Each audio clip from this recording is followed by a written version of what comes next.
네, 하나님의 크신 은혜가 오늘 예배에 참석하신 우리 성도님들의 심령 가운데에 풍성하게 임하기를 주님의 이름으로 간절히 축복합니다.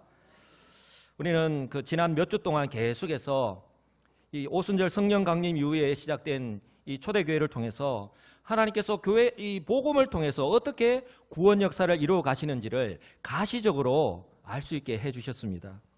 많은 특징들을 발견할 수 있는데요. 그 무엇보다도 사도들을 비롯한 성령 제자들이 성령으로 충만하였다고 하는 사실입니다. 사도들을 비롯한 영적인 지도자들이죠. 성도들이 이 제자들이 성령으로 충만하였다는 거예요. 이것은요, 이전에 그들의 삶과는 달리 그들의 삶이 완전히 변화되었다 하는 것을 의미하는 것입니다. 성경은 특히 이 오순절 성령 강림 이후에 베드로에게 집중을 하는데, 이것은요 그만큼 이 초대 교회 안에서 영적인 지도자인 베드로의 이 역할이 얼마나 중요한가 하는 것을 이렇게 나타내는 것입니다.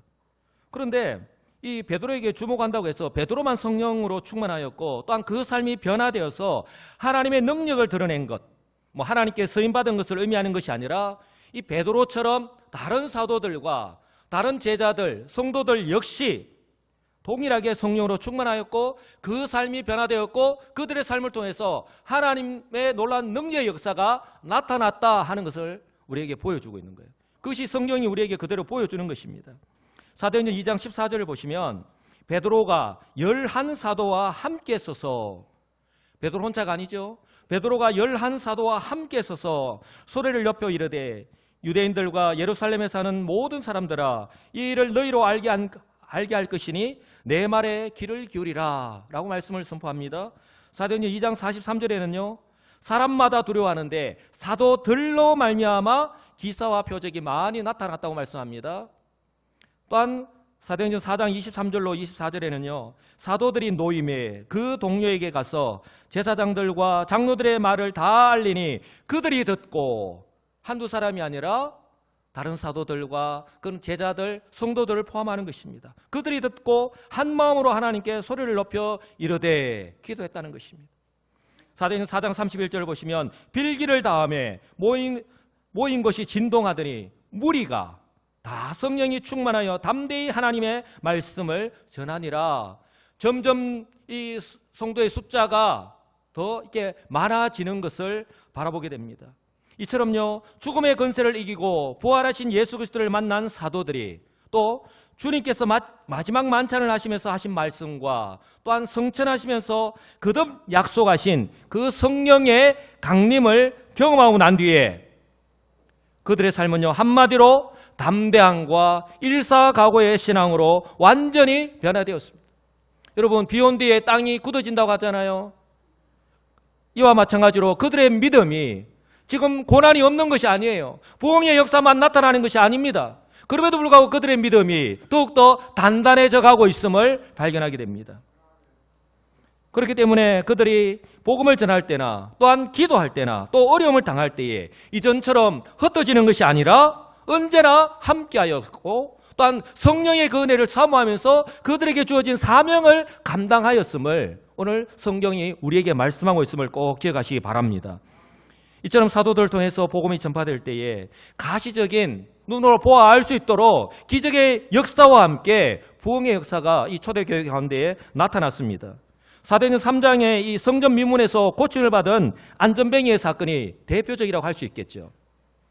그것 역시 복음을 전할 때 나타나지 않았습니까? 베드로가 성전 미문에서 나사렛 예수 그리스도의 이름으로 일어나 걸어라 라고 하면서 복음을 전하면서 그 손을 일으켰을 때에 태어나면서부터 40여 년간 한 번도 걷지도 못했던 이 안전뱅이가 스스로 일어나 걷기도 하고 뛰기도 하는 이런 놀라운 기적의 역사가 일어난 것입니다.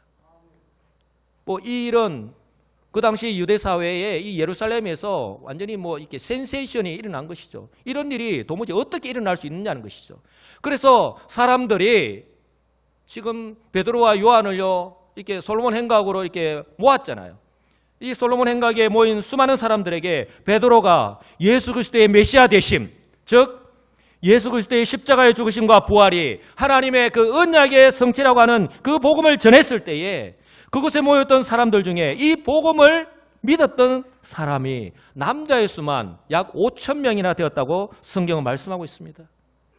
사도행전 4장 4절 말씀을 보시면 말씀을 들은 사람 중에, 한번 따라서 할까요? 말씀을 들은 사람 중에, 말씀을 들은 사람 중에 하나님께서 어떻게 성령을 통해서 역사하시는가? 말씀을 들은 사람 중에 믿는 자가 많으니 남자의 수가 약 5천이나 되었더라.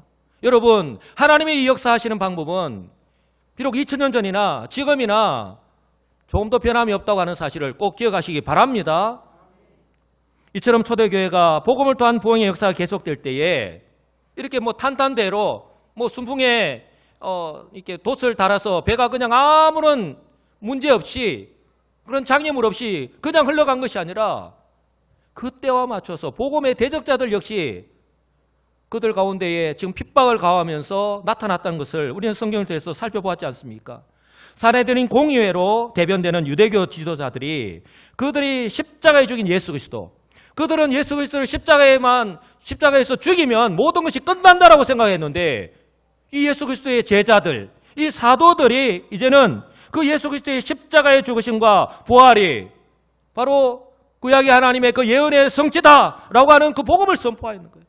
일로 말미암아 놀라운 구원의 역사가 나타나니까 하루에 3,000명도 5,000명도 이렇게 회개를 하고 예수를 믿는 놀라운 역사가 일어나니까 기적의 사도행전 3장에 나타나는 이런 안전뱅이의 기적의 역사와 함께 이런 일들이 이제 폭발적으로 일어나니까 이것을 차단해야 되겠다. 나는 이제 차단에 나선 것이죠. 그래서 그들은 사도들을 체포해서 감옥에 가두고 또 사내들인 공회를 열어서 법적으로 복음을 전하지 못하게 하려고 이렇게 계획하고 시도하였지만 그들이 뜻대로 되지 않았잖아요. 또한 사도들을 따로 불러서 협박도 하고 또 경고도 하였지만 이마저도 그들의 뜻대로 되지 않았습니다.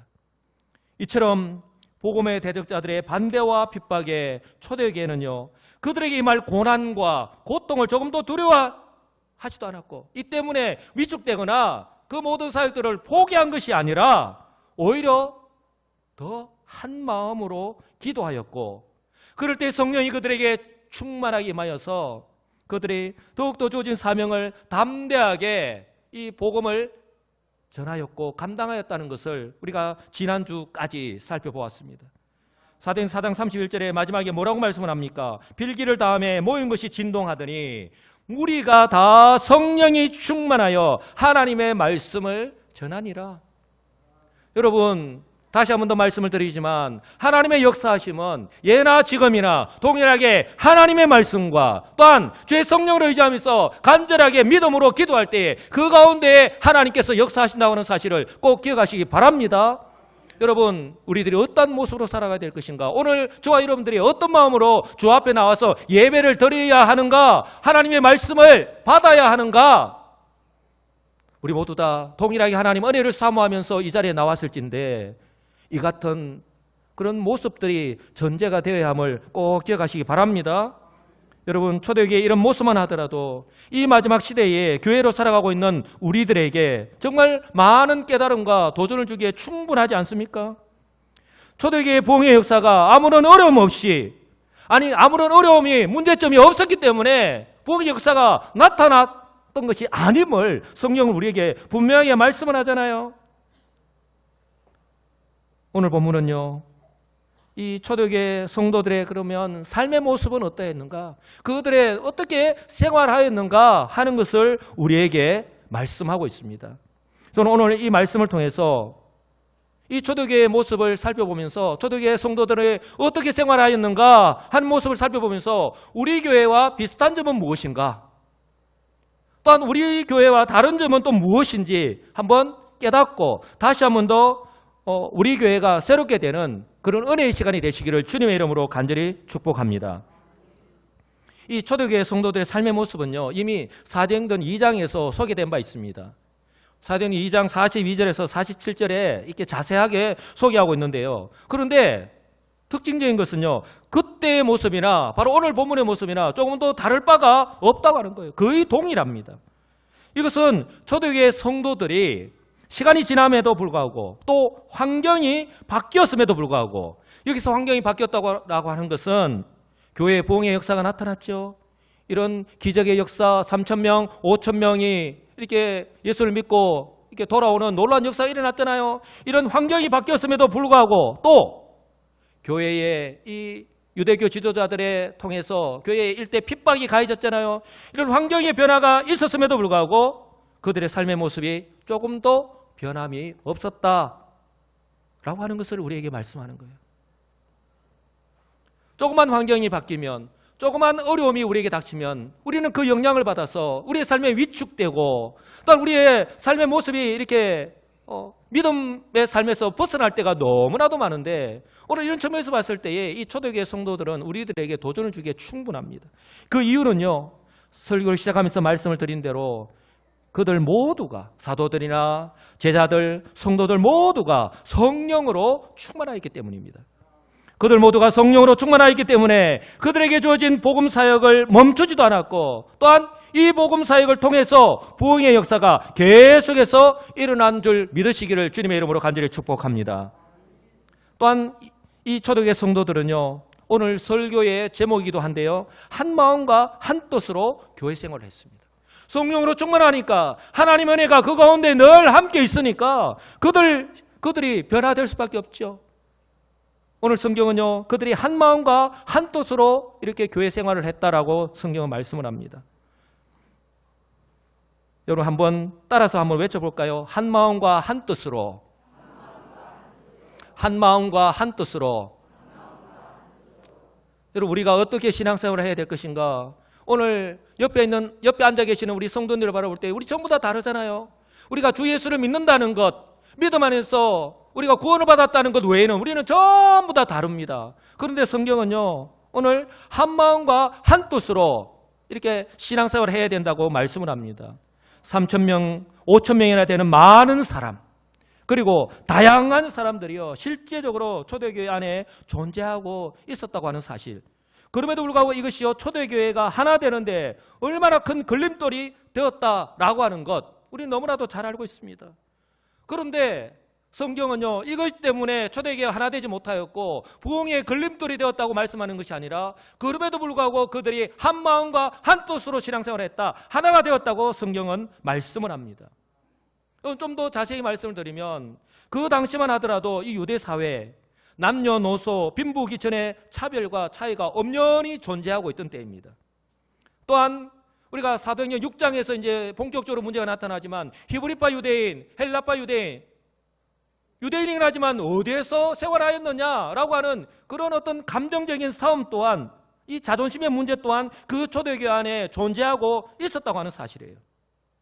이처럼 결코 하나가 될 수 없는 그런 시대적 환경 속에서 또한 다양한 사람들이 모인 것이 바로 이 초대교회의 실제적인 현실적인 모습이라고 하는 거예요. 우리의 생각으로는 결코 한 마음과 한 뜻이 된다라고 하는 것이 불가능할 것만 같던 이 초대교회 안에서 그들이요, 지금 한 마음과 한 뜻이 되었다라고 하는 사실입니다. 오늘 성경은 분명히 우리에게 말씀하잖아요. 32절 우리 다 같이 한 목소리로 읽어보겠습니다. 믿는 무리가 한 마음과 한 뜻이 되어. 아멘. 여러분, 믿는 무리라고 말합니다. 한두 사람이 아닙니다. 쌍둥이도 마음이 서로 다르다고 하는데, 생각이 다르다고 하는데, 여러분 여기 지금 초대교회 안에 구성 멤버들이 한두 명이 아니잖아요. 3,000명, 5,000명이나 되는 사람들이 한꺼번에 믿고 이 초대교회로 들어왔습니다. 믿는 무리라고 표현하잖아요. 다양함과 함께 많은 불리한 조건이 있었음에도 불구하고 초대교회가 이처럼 하나가 되었다라고 하는 것, 이것 자체가 하나님의 은혜인 줄 믿으시기 바랍니다. 이 초대교회의 규모 정말 결코 적은 숫자가 아니잖아요. 사도들이 복음을 전할 때에 하루에 3,000명, 5,000명이나 되는 사람들이 예수 그리스도를 믿고서 주께로 돌아왔다고 하는 사실을 우리는 이미 알고 있습니다.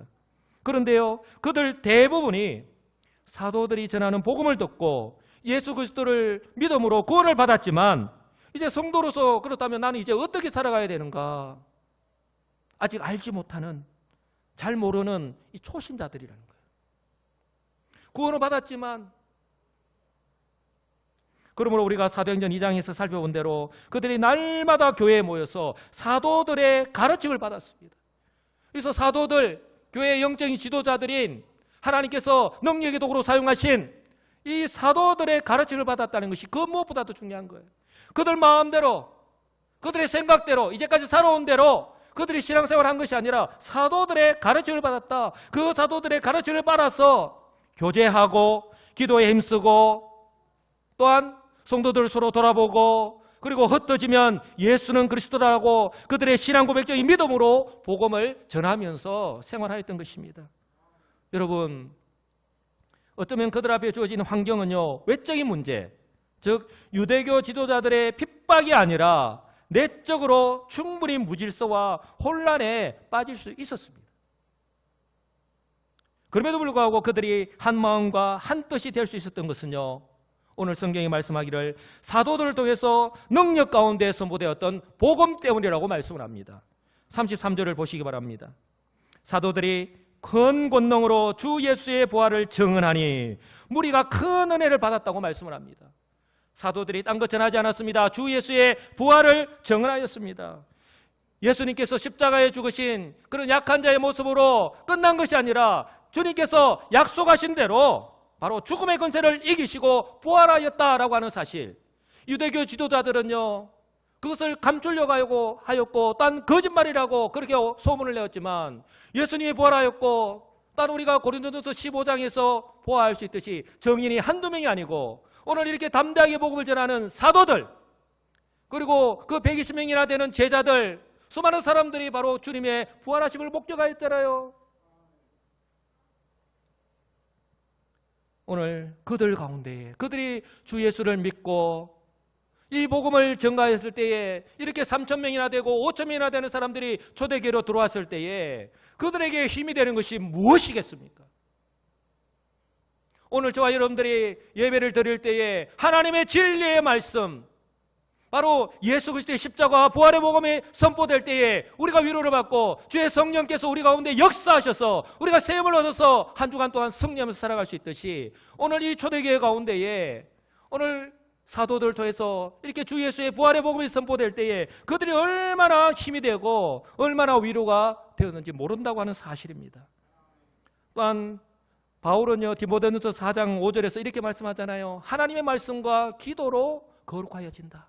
우리가 성도가 성도답게 살아가는 것, 내가 예수를 믿었다고 구원받은 것으로 됐죠. 그것으로 끝나는 것이 아니라 이제 이 땅 가운데서 얘가 예수 믿는 자로서 삶을 살아가야 되는데, 그렇다면 어떻게 이 세상과 구별된 그 교회로서 성도로서 살아가야 하는가? 바로 하나님의 말씀과 기도라고 분명하게 말씀하고 있지 않습니까?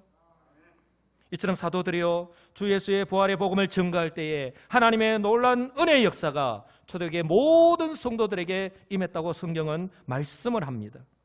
저는 이 장면을 보면서 사도들의 모습에 한번 포커스를 맞춰보았습니다. 교회에서 지도자들의 모습이 얼마나 중요한가, 세우신 이 주의 종, 특별히 하나님의 말씀을 증거하는 이 목사들이 얼마나 중요한가 하는 것을 다시 한번 더 깨닫게 되었습니다. 사도들은요 그들의 복음 선포와 함께 계속해서 나타나는 이 교회의 부흥의 역사 앞에서 자칫 이 모든 일이 그들의 능력으로 된 것으로 착각해서 교만에 빠질 수 있었습니다. 그래서 이것이요 그들에게 주어진 사명을 약화시키거나 또한 잊어버리게 할 수 있었다는 것이죠. 왜요? 사도들 역시 사람이기 때문에. 안타깝게도 이런 모습을 소위 오늘날의 부흥한 교회 목사들 가운데에 결코 적지 않은 숫자의 목사들 통해서 우리가 바라보고 있잖아요. 그것 때문에 얼마나 실망을 하고 교회가 얼마나 큰 어려움에 직면하고 있냐는 거예요. 저는 성도들로부터 이 말씀을 들었을 때에 참 마음이 아팠고 목사의 한 사람으로서 너무나도 죄송했습니다. 무슨 말이냐면 목사님이 변하지 않았으면 좋겠습니다. 목사님이 변하지 않았으면 좋겠습니다. 하나님의 말씀을 증거하고 하나님의 진리의 말씀을 증언하고 이 강단에서 그의 삶이 그 진리의 말씀과 선포되는 그 말씀과 다른 삶을 살아가는, 그 말씀대로 살아가지 못하는 오늘날의 많은 교회 지도자들, 목사로 대변되는 이 지도자들 모습 때문에 교회가 아파하고 성도들이 아파하고 교회가 부흥하지 못하는 이런 작금의 현실을 바라보면서 저는 너무나도 마음이 아팠습니다. 그러면서 저 역시 다짐을 했습니다. 이 말씀을 잊지 않고 마음에 새기고 주어진 이 사역을 감당하면서 나아가겠노라고. 사랑하는 성도 여러분, 저 역시 부족한데요, 연약한데요, 저를 위해서 기도해 주시면 감사하겠습니다. 여러분, 사도들은요 이런 위험에 얼마든지 노출될 수 있었지만 그러나 그들은 이전에 그들의 모습이 아니었죠.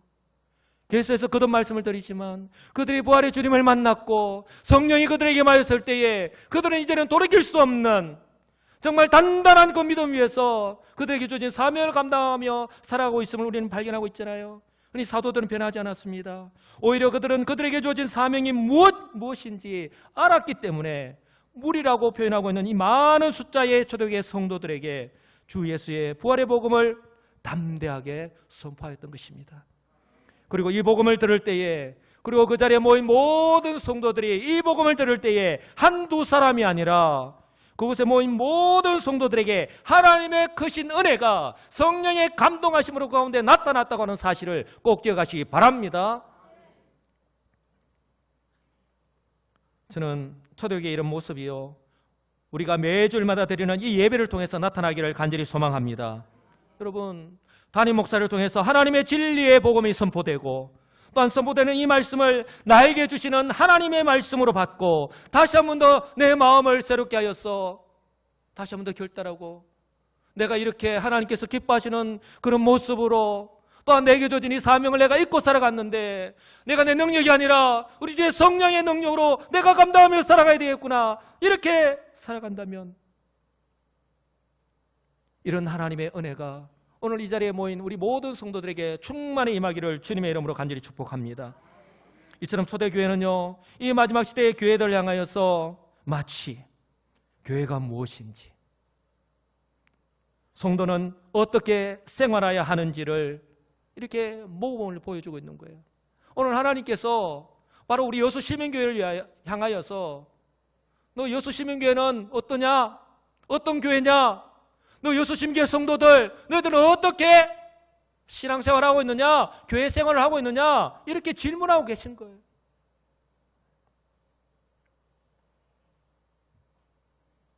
저는 주님의 이 질문에 우리 교회 역시 초대교회처럼 한 마음과 한 뜻으로 신앙생활하고 있습니다 라고 우리가 자신 있게 대답할 수 있는 우리 시민교회가 되기를 주님의 이름으로 간절히 축복합니다. 여러분, 우리 교회 좋은 교회입니다.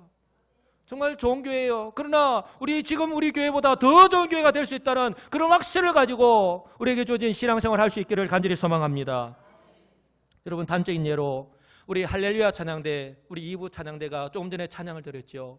우리 지휘자 포함 오늘 31명이 하나님 앞에 찬양으로 영광을 돌렸습니다. 여기는 지휘자, 반주자, 테너, 베이스, 소프라노, 알토, 그리고 오케스트라까지 이렇게 31명이 있는데요, 이들이 지휘자를 중심으로 하나가 될 때에 멤버들이 비록 성악을 전공한, 그리고 이 기악을 전공한 전문가가 아니라 할지라도 이렇게 아름다운 하모니를 이루고 이렇게 아름다운 소리로 하나님께 영광 돌릴 수 있는 거예요.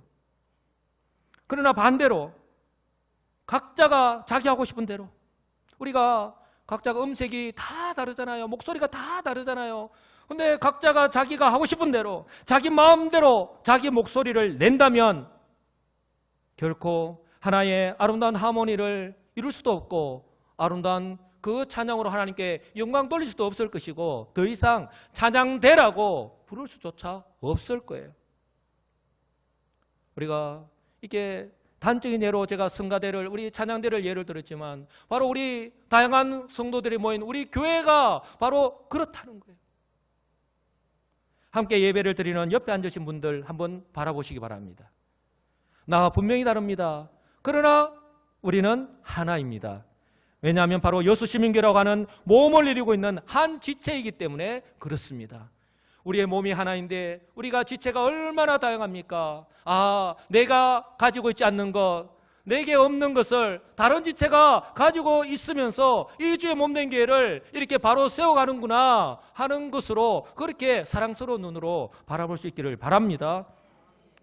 사랑하는 성도 여러분, 우리가 한 교회가 되었다고 하는 것, 우리가 한 몸이 되었다고 하는 것, 바로 초대교회가 몸을 보이고 있는 것처럼 우리의 마음과 뜻이 하나가 되어야 한다는 것을 말씀하고 있는 거예요.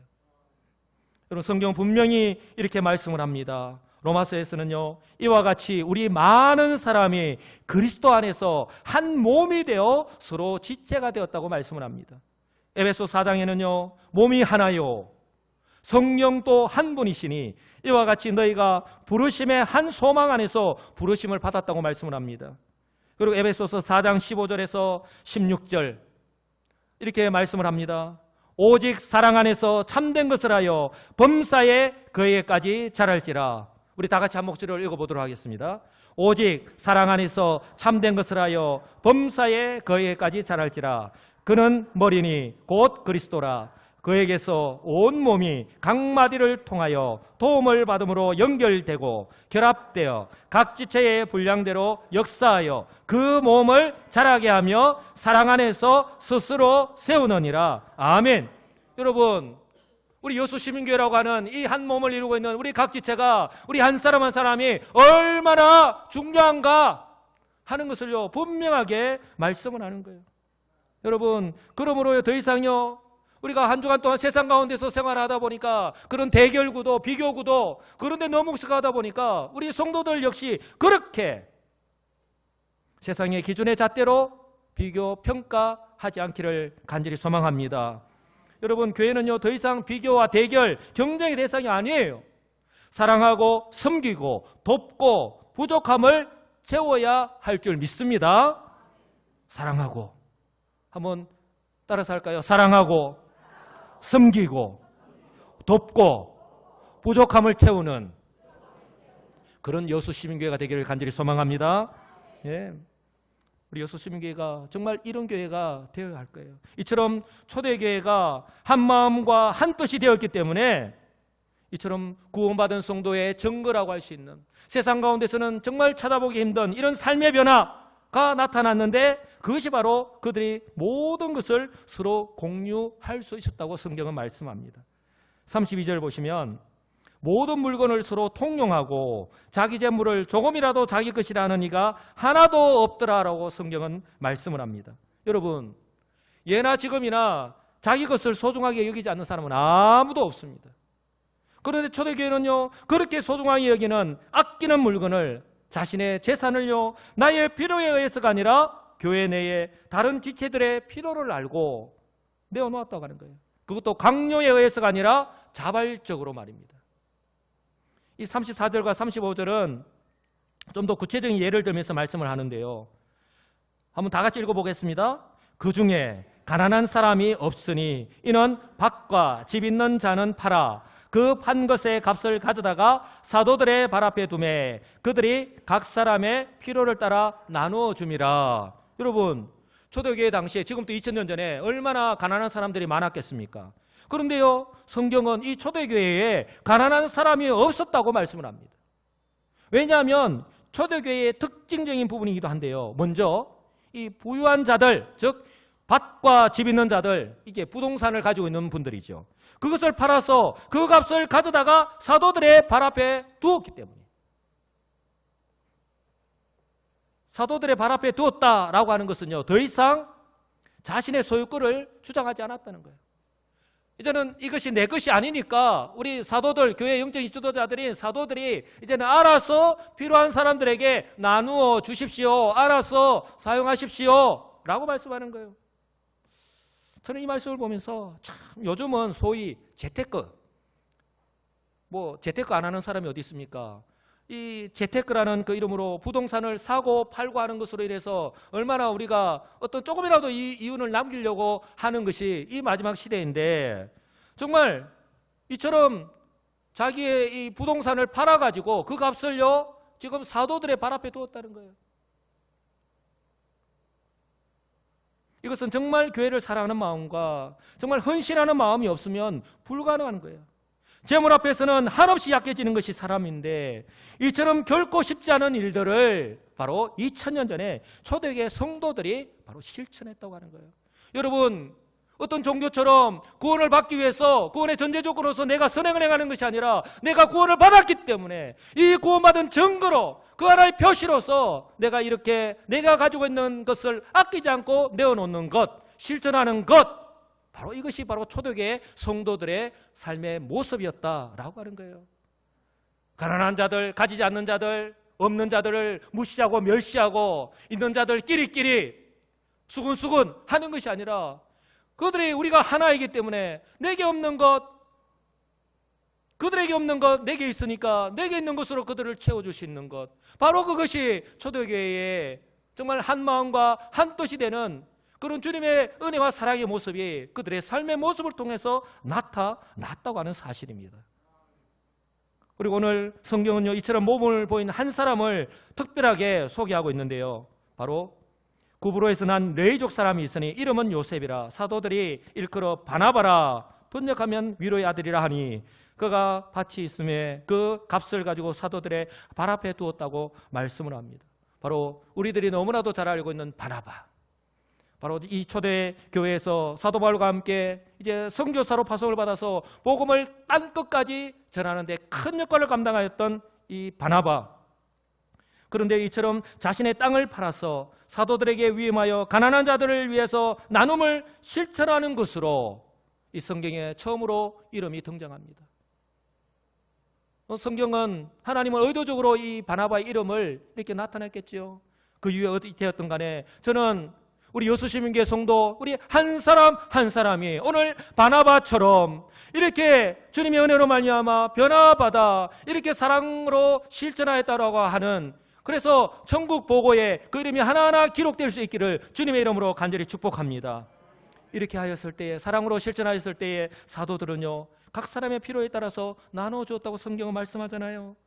그러니 이 초대교회는 하나님의 은혜가 넘칠 수밖에 넘칠 수밖에 없는 것입니다. 자기 재물을 조금 더 아깝게 여기지 않고 팔아서 가난한 성도들을 위해서 기쁜 마음으로 내어놓는 자도 감사가 기쁨이 넘치고, 또한 이들의 사랑과 헌신으로 도움을 받은 성도들 역시 가난한 삶의 형편에서 벗어날 수 있어서 감사하고, 그러니 초대교회는요 한마디로 은혜와 감사가 넘치는 그런 감사의 도가니였다고 할 수 있는 것입니다. 저는 우리 교회가 이런 교회가 되기를 간절히 소망합니다. 우리 교회도요 성도님들이 사랑하는 마음으로 선교 헌금, 장학 헌금, 구제 헌금을 하고 있습니다. 주보에 나와 있는 대로 이 국내의 개척교회와 기관들 그리고 해외의 선교사님들을 돕는 데 우리 성도님들이 헌금하신 그 선교 헌금을 사용하고 있고요. 또한 1년에 2차례에 걸쳐서 장학생을 선발해서 장학금을 지불하는데 우리 장학 헌금을 사용하고 있고요. 또한 우리 교회에서 성도들의 형편을 잘 살펴서 그 가운데 특히 어렵게 있는 성도들에게 비록 적은 금액이지만 매달 구제금을 지급하고 있습니다. 저는 담임 목사로서 사랑으로 동참하고 계시는 모든 성도 여러분들에게 다시 한번 감사를 드립니다. 그러면서 담임 목사로서 오늘 이 말씀을 통해서 여러분들에게 정말 제가 바람이 있다면요, 좀 더 많은 성도님들이 관심을 받고 동참하셔서 초대교회처럼 정말 교회에 도움이 필요한 더 많은 자녀들과 성도들이 우리의 사랑과 헌신으로 도움을 받고 그렇게 기쁨과 감사가 넘치는 우리 시민교회가 될 수 있기를 주님의 이름으로 간절히 축복합니다. 이제 말씀을 맺습니다. 오늘 이 초대교회의 모습, 여러분 환경 때문에 우리는 신앙생활을 못한다, 환경 때문에 부흥된다, 그렇게 우리가 이야기할 것이 아니라 오늘 이 초대교회의 모습 가운데에 어떤 환경 가운데서도 교회가 교회다울 때에, 즉 진리의 복음이 선포되고 온 교회가 성령의 은혜로 한마음 한뜻이 될 때에, 그래서 사랑과 헌신을 통해 실천하는 교회가 될 때에 바로 교회가 이 세상과 다르다고 하는 것을 증명할 수 있는 교회가 될 수 있을 줄 믿습니다. 바로 이런 교회가 우리 여수시민교회가 되기를 우리 주 예수 그리스도의 이름으로 간절히 축복합니다. 아멘.